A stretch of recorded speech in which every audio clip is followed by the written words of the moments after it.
Hello everyone, today we are going to open up the Commander 2017 Vampire deck. This deck features Edgar Markov, the first of the Markov line, and as a matter of fact I have not followed any of the previews or the spoilers or whatever, so all of the cards are a surprise to me. Well, that's a first. Usually I'm all over the spoilers, but this time not. I have only seen the 4 cards that make up the tribal decks, the legendaries, the 4 legendaries. So the first one is Edgar Markov. This deck is a red, white and black. He is a vampire knight, a legendary creature of course. 4 mana for 6, 4 for 6 mana. And he has the ability Eminence, which they actually all have. Whenever you cast another vampire spell, if Edgar Markov is in the command zone or on the battlefield, create a 1/1 black vampire creature token. He has first strike and haste. And when he attacks, put a +1/+1 counter on each vampire you control. Not just any other vampire, but each. So he gets a +1/+1 counter as well. Right, the deck contains 100 cards, of course, and 3 legendary foils. For you guys out there, this is the back. I'm watching this. I'm not watching this. Haha. I have closed my eyes because I want to be surprised at the decks. I don't know what reprints there are. I don't know what new cards there are. Well, except for Sol Ring. Oh, obviously Sol Ring, not Sol Ring, but Sol Ring. You know the artifacts. Yes. First of all, the oversized card, of course. So, what do you guys do with your oversized cards? I am planning to frame them. Still, I have too many oversized cards to make them all fit on my wall. Right, we have the Commander deck over here in a neat little box. As always, the deck is called a Vampiric Bloodlust. We have a little booklet over here, which of course tells us the story of how to play the deck and the story of some vampire guys. Oh. Of which Edgar Markov is the sire of the bloodline. Right. Let's get the deck out. And let's see what we have. So we start off with Edgar Markov himself in a regular playable form. So what else do we have? Oh, this is so exciting. First of all, we have Licia, the Sanguine Tribune. Also a vampire, of course. 8 mana. It's a 4/4. And she costs 1 less to cast for each 1 life you gain this turn. Holy wow, that's easy actually in a vampire deck, I guess. First strike and lifelink and pay 5 life. Put 3 +1/+1 counter on Alicia. Activate his ability only on your turn and only once each turn. Then we have Mathas, the Fiend Seeker.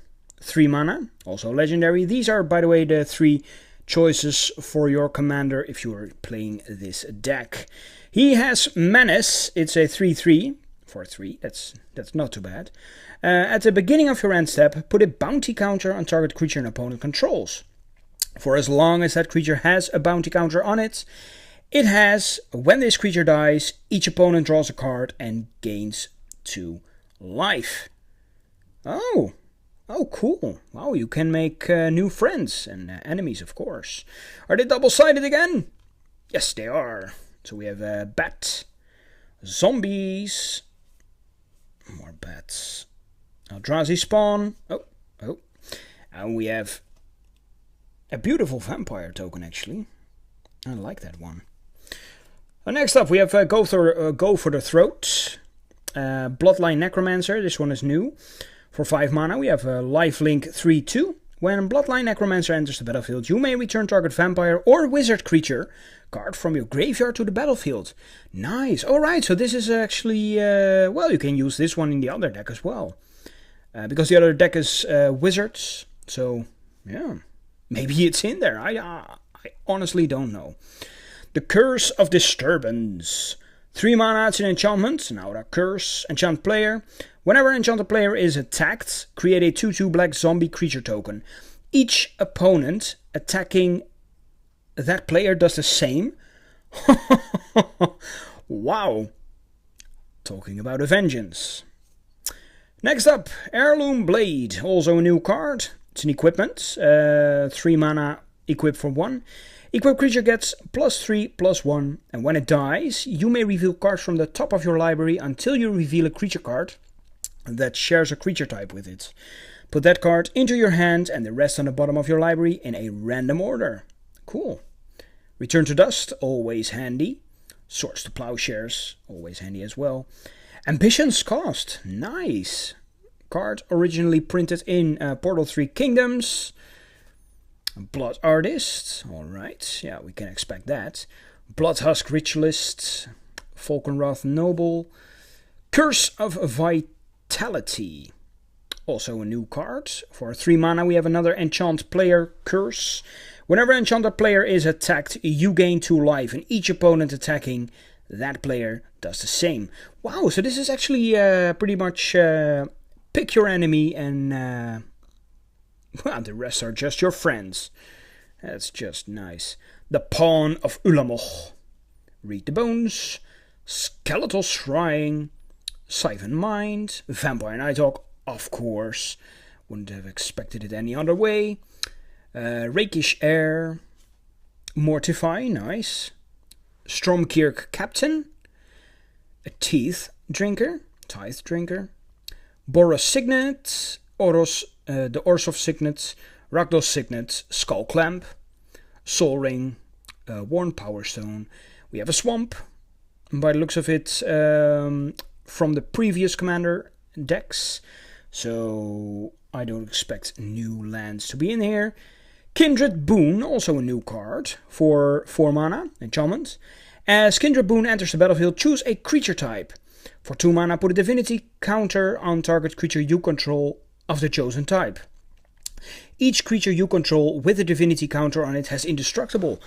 Oh wow, isn't this like the old Myojins? Did they start out with a divinity counter? Huh. Sweet. Teferi's Protection? Teferi isn't even a vampire.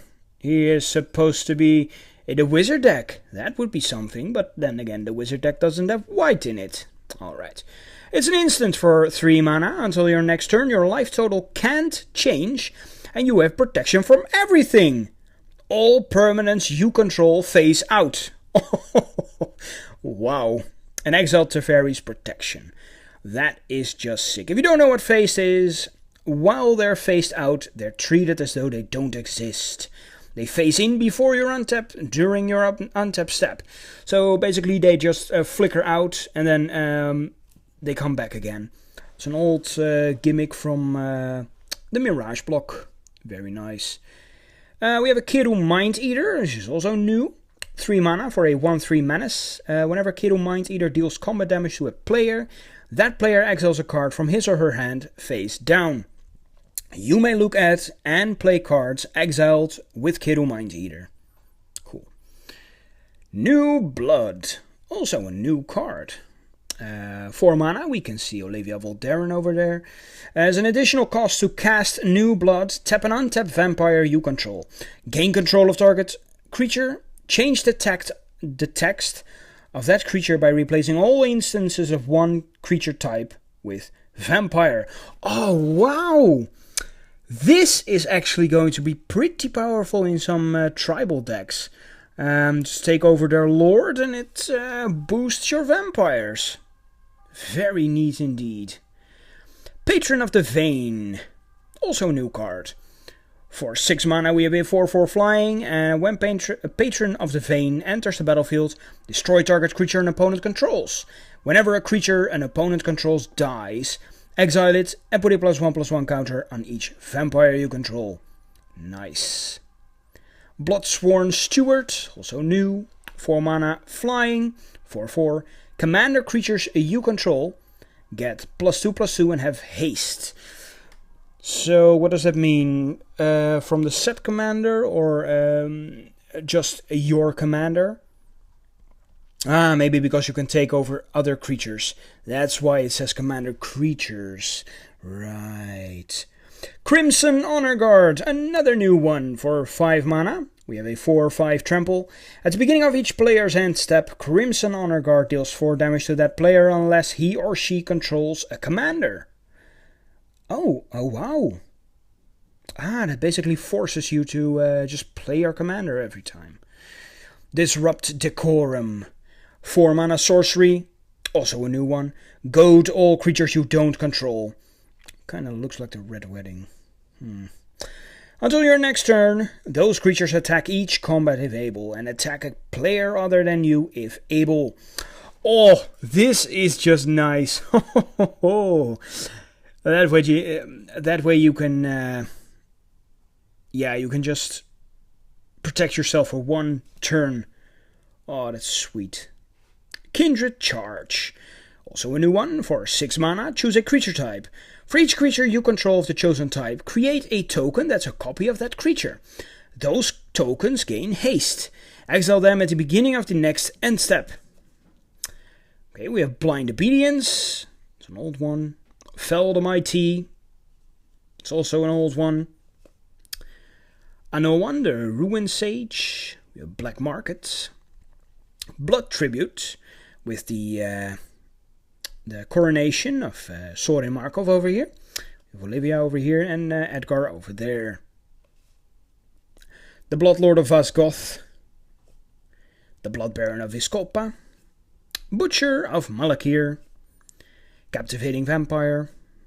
Consuming Vapors. Damnable Pact. Dark Impostor. Drana, the Calastria Blood Chief. Malakir Blood Witch. Sangromancer. Sanguine Bond, of course. Skeletal Vampire. Underworld Connections. A Vein Drinker. An Outpost Siege. Oh, that's pretty cool. It's a nice card to have. Crackling Doom, very nice card as well. Merciless Eviction. Blade of the Blood Chief. Ho, we have a Door of Destinies. I didn't expect this to be in here. This is a very, very good card. It boosts creatures of a chosen type. Well of Lost Dreams. And there we go to the swamps. Mountains. Like I predicted, all of them are from the previous commander decks. We have a new land over here, the Path of Ancestry. It enters the battlefield tapped, and if you tap it, add to your mana pool 1 mana of any color in your commander's color identity. When that mana is spent to cast a creature spell that shares a creature type with your commander, scry 1. Oh, wow, wow. Wait a minute. Alright, so that's just basically whenever you play a creature. Right, that's not an artifact or colorless. Huh. Okay, Akum Refuge, Bloodfell Caves, Bojuka Bog, Boros Garrison, Boros Guildgate, Cinder Barrens, Command Tower, Evolving Wilds, Forsaken Sanctuary, Kabira Crossroads, Nomad Outpost, Opal Palace, Orzhova Basilica, Orzhov Guildgate, Rakdos Carnarium, Rakdos Guildgate, Scoured Barrens, Stone Quarry, Terramorphic Expanse, Urborg Volcano. Oh, we haven't seen this one in a long time. And we have a Windscarred Crag. This actually looks like a pretty fun deck to play. I will test it out tomorrow, and with just a couple of friends of mine. I really think this is a very, very nice deck. Right. Next week will be, well, actually, no. You know what? Tomorrow we'll be taking a look at the next deck, the Cat deck. Cat Tribal deck. So, hope to see you guys all tomorrow. Bye-bye.